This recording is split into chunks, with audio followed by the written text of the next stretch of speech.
Yo les trashers, vous avez adoré notre première vidéo sur les astuces et secrets de Pokémon Go, mais vous souhaitez aller encore plus loin? J'ai analysé le jeu et son code source en profondeur et j'ai découvert 8 nouvelles astuces pour devenir encore meilleur à Pokémon Go. Quels sont les meilleurs Pokémon? Dans Pokémon Go, vous ne voyez que deux informations, les points de vie et les points de combat, les PC. Mais saviez-vous que ces PC étaient issus d'une formule de calcul qui prenait en compte 4 statistiques dont 3 cachées? L'attaque, la défense, les points de vie et le niveau de votre Pokémon qui va de 1 à 40. Quand on fait les calculs, on peut ainsi déterminer les 7 meilleurs monstres de Pokémon Go, ceux qui allient puissance, défense, point de vie et un bon set d'attaque. Dracolos, Ronflex, Loclas, Arcanon, Noix de Coco, Aquali et Léviator. Oui, on les voit tout le temps et ce n'est pas étonnant.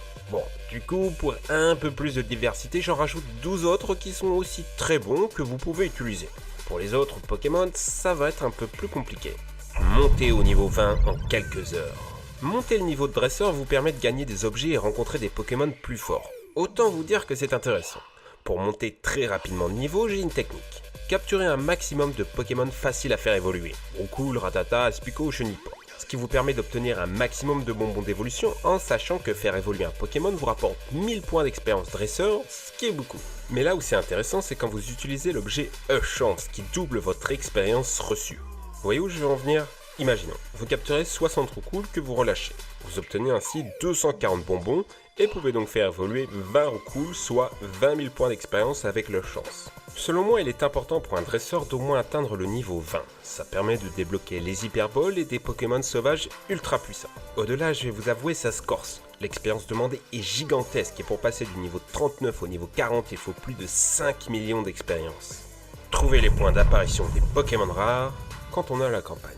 Je vous parlais dans ma dernière vidéo de Pokévision, un service qui vous permet de savoir où et quand les Pokémon rares apparaissent. Le service est particulièrement efficace dans les grandes villes car de nombreux utilisateurs scannent en même temps que vous tout le périmètre. Mais le problème, c'est quand on est à la campagne. Comme je vous l'ai dit, les Pokémon n'apparaissent pas au hasard, il y a un point d'apparition fixe et précis. Or, à la campagne, il y en a peu et il faut les trouver. La solution est de télécharger Ingress, le premier jeu de Niantic et créateur de Pokémon Go. Ils ont utilisé les données de ce jeu pour faire Pokémon Go et devinez quoi? Tous les endroits où les petits points blancs se regroupent sont les zones qui ont été choisies pour faire apparaître les Pokémon rares. Plus il y a de points sur une zone, plus la zone est susceptible d'avoir été choisie pour faire apparaître des Pokémon rares. Avoir des PC 2000 facilement. Disons-le tout de suite, les poussières que vous avez utilisées au début du jeu ont été gâchées. Ça ne sert à rien de recharger son Pokémon puisqu'à partir du niveau 20, vous trouvez des Pokémon proches des 1000 PC dans la nature. Et même au-delà de ça, le meilleur moyen d'avoir des hauts PC, c'est de faire évoluer son Pokémon. Globalement, les PC doublent à chaque évolution. Pour Magikarp, c'est presque x12 en devenant un Léviator. Un Magikarp 190 PC donnera un Léviator à plus de 2000 PC. Faire évoluer des Pokémon à haut PC à partir du niveau 20 est donc le meilleur moyen d'avoir des monstres ultra puissants. Quelles sont les meilleures attaques? Les attaques sont aussi importantes que les statistiques des Pokémon. Mais malheureusement vous ne pouvez pas les choisir, il faut trouver le bon Pokémon dans la nature. Il y a 3 choses à prendre en compte dans les attaques. Leur puissance, leur vitesse, et pour les attaques chargées, le nombre de barres disponibles. Les attaques simples qui font plus de dégâts par seconde sont Coupe Psycho, Tir debout, Pistolet à eau, Griffe, Léchouille et Griffe acier. Niveau attaque chargée, vous pouvez opter pour le Dévastateur, Ultra Laser ou les très efficaces Plaquage, Draco-Griffe, Hydro-Queue ou Tête de Fer. Avoir des Pokémon statistiquement parfaits. Bon, malheureusement, Pokémon Go est encore plus complexe que ça. En plus de devoir choisir le bon Pokémon avec les bonnes attaques et le bon niveau, il faudra aussi prendre en compte son degré de perfection. Car oui, les Pokémon ne sont pas tous égaux entre eux. 2 Dracolos peuvent avoir une puissance très différente allant de 1 à 15. Je vous conseille pour ça l'excellent calculateur d'IV de Silph-Road. Vous entrez les informations et vous saurez si votre Pokémon est parfait ou pas. De quoi bien vous foutre les boules si vous vous rendez compte que vous avez gaspillé vos poussières d'étoiles dans un mauvais Pokémon. Exploitez les forces et faiblesses des types. Dans Pokémon, le feu bat la glace et l'eau éteint le feu.